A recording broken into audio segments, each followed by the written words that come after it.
जब भी कोई इंसान पैसा कमाना स्टार्ट करता है और उसको फर्स्ट सैलरी मिलती है, तो उसके घर वाले, उसके पड़ोसी सब उसे यही एडवाइस देना शुरू कर देते हैं कि बेटा पैसे का ढंग से यूज करना, सेव करना, ताकि जब तुम 60 साल के हो जाओगे तो रिटायरमेंट के टाइम पर तुम्हारे पास पैसे रहे। अब एक बेचारा इंसान जिसने अभी अभी पैसा कमाना स्टार्ट किया है, सालों से उसे सैलरी का इंतजार था ताकि वो नया फोन ले सके, नई बाइक ले सके, उसके भी बैंक अकाउंट में पैसे हो और घर वालों से पैसा मांगने की नौबत ना आए।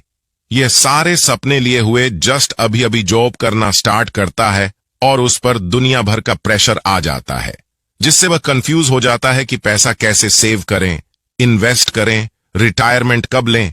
और आजकल तो सोशल मीडिया पर उसे हर जगह एक नई टर्म सुनाई देती है जिसका नाम है फाइनेंशियल फ्रीडम।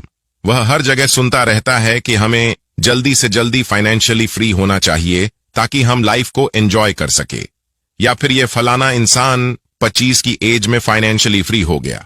और ये सुनते सुनते वह परेशान हो जाता है कि करें तो आखिर करें क्या, रिटायरमेंट के लिए 60 साल का वेट करें या फिर जल्दी से जल्दी फाइनेंशियल फ्रीडम को अचीव करें।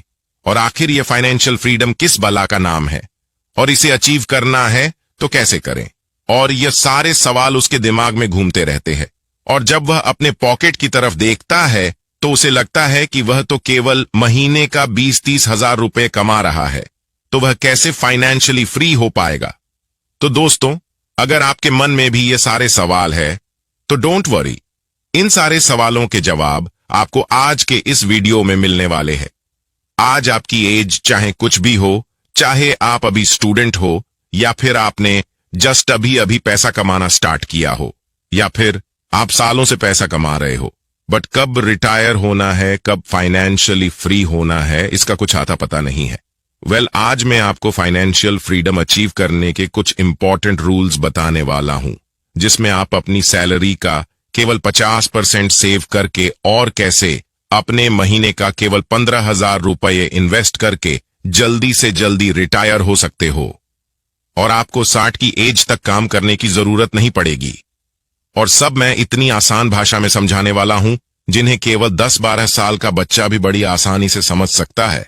तो चलिए शुरू करते हैं। दोस्तों, जब भी आप पैसा कमाना स्टार्ट करते हो तो सबसे पहले चीज जो हर कोई करता है कि चलो अपनी सैलरी आई है, कुछ खरीद लेते हैं। नया आईफोन, नया लैपटॉप, नई बाइक, ये सब आपको खरीदने का मन करता है। बट आप हमेशा अपनी सैलरी, अपनी इनकम की तरफ देखते हो और सोचते हो कि इसे खरीदूं या फिर नहीं, या फिर पैसा सेव करूं या इन्वेस्ट करूं। जब भी आप कोई चीज खरीदने का सोचो तो आप अपने आप से ये क्वेश्चन पूछो कि आप उस चीज को 2 बार खरीद सकते हो या फिर नहीं। अगर आप उस चीज को 2 बार कैश में नहीं खरीद सकते हो तो उसे मत खरीदो। अब आप सोच रहे होंगे कि यह क्या है, एक आईफोन 1 से 1.5 लाख रुपए का आता है, मैं एक खरीद लूं, वही मेरे लिए बड़ी बात है। 2 बार उसे कैश में खरीदना कैसे पॉसिबल है? अगर ऐसा है कि आप उस आईफोन को 2 बार नहीं खरीद सकते हो तो वह आपको नहीं खरीदना चाहिए, क्योंकि हम लोग जब अपनी लाइफस्टाइल को एक बार बढ़ा देते हैं तो उसे कम करना मुश्किल हो जाता है। इसे मैं आपको एक एग्जाम्पल देकर समझाता हूं। फॉर एग्जाम्पल, आप मुझे कमेंट में बताना कि आज से 10 साल पहले आप कौन सा फोन यूज करते थे और उसकी प्राइस क्या होती होगी। तो मैं आपको गारंटी के साथ बता सकता हूं कि आज से 10 साल पहले आपने 10,000 रुपए से ऊपर का फोन शायद ही खरीदा होगा। अब मैं आपसे पूछूं कि आज 2022 में अगर आप एक नया फोन खरीदने जा रहे हो तो आपका जवाब बिल्कुल उल्टा होगा। शायद 90% लोग आज के टाइम पर 10,000 से ऊपर का ही फोन खरीदेंगे। शायद ही आज के टाइम पर कोई ऐसा होगा जो 10,000 से नीचे का फोन खरीदेगा। तो पॉइंट यह है कि लाइफस्टाइल को अपग्रेड करना, ऊपर ले जाना आसान है, बट उसे वापस नीचे लाना बहुत मुश्किल है। तो मुद्दे की बात यह है कि आप जो भी चीजें खरीदना चाहते हो, अगर आप उसको 2 बार नहीं खरीद सकते हो तो स्किप करो। ऐसी चीजें खरीदो जो आपके बजट में हो और जिसे आप 2 बार खरीदना अफोर्ड कर सकते हो। अब यहां पर बहुत से लोगों के मन में यह सवाल होता है कि मुझे इन्वेस्टिंग नहीं आती है, तो मुझे अपना पैसा कहां इन्वेस्ट करना चाहिए? क्या मुझे स्टॉक्स में पैसा डाल देना चाहिए, या म्यूचुअल फंड में लगाना चाहिए, या फिर उन पैसों की एफडी करा देनी चाहिए? आप अगर स्टॉक मार्केट में इन्वेस्ट करना चाहते हो तो सबसे पहले आपको देखना है कि स्टॉक मार्केट कैसे काम करता है, उसके लिए आपको हमारे चैनल पर वीडियो मिल जाएंगे। बट अगर आपको कोई स्टॉक मार्केट की नॉलेज नहीं है तो आपको अपना पैसा म्यूचुअल फंड में या फिर इंडेक्स फंड में इन्वेस्ट कर देना चाहिए, क्योंकि वहां आपको कोई पर्टिकुलर स्टॉक की नॉलेज होना जरूरी नहीं है। जैसे कि आप इंडेक्स फंड में या निफ्टी 50 में पैसा डालते हो तो वह आपको ऑन एन एवरेज 13% तक का रिटर्न इजीली दे सकता है और वहां आपको अपना टाइम भी नहीं देना पड़ेगा। अभी इस 13% के रिटर्न के साथ हम फाइनेंशियली फ्री कैसे हो सकते हैं, ये हम नेक्स्ट पॉइंट में डिस्कस करेंगे। बट उससे पहले हमें यह जान लेना चाहिए कि लोग ये सोचते हैं कि क्या हम पैसा लोन पर या उधार लेकर स्टॉक मार्केट में इन्वेस्ट कर दूं और जब उससे प्रॉफिट हो जाएगा तो मैं अपना लोन चुका दूंगा। वेल, तो इसका आंसर है नहीं।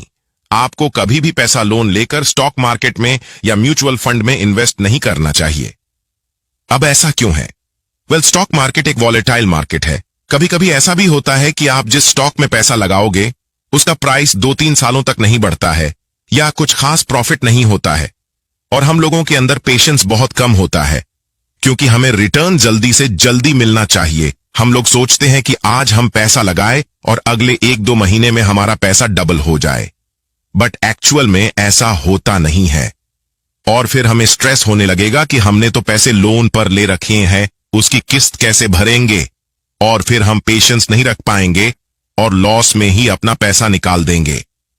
तो सबसे पहले आपको यह बात दिमाग में बिठा लेनी चाहिए कि आपको स्टॉक मार्केट या म्यूचुअल फंड में पैसे तभी लगाने हैं जब आपको उन पैसों की अगले 3-4 सालों में जरूरत ना पड़ने वाली हो।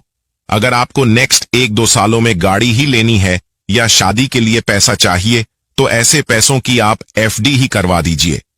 उन्हें स्टॉक मार्केट में डालने की गलती मत करना। और दोस्तों, यदि आप स्टॉक मार्केट में इन्वेस्ट करना चाहते हो तो आपको एक डीमैट अकाउंट चाहिए। उसके लिए आपको इस वीडियो के डिस्क्रिप्शन में लिंक मिल जाएगा, जिसकी हेल्प से आप फ्री में डीमैट अकाउंट क्रिएट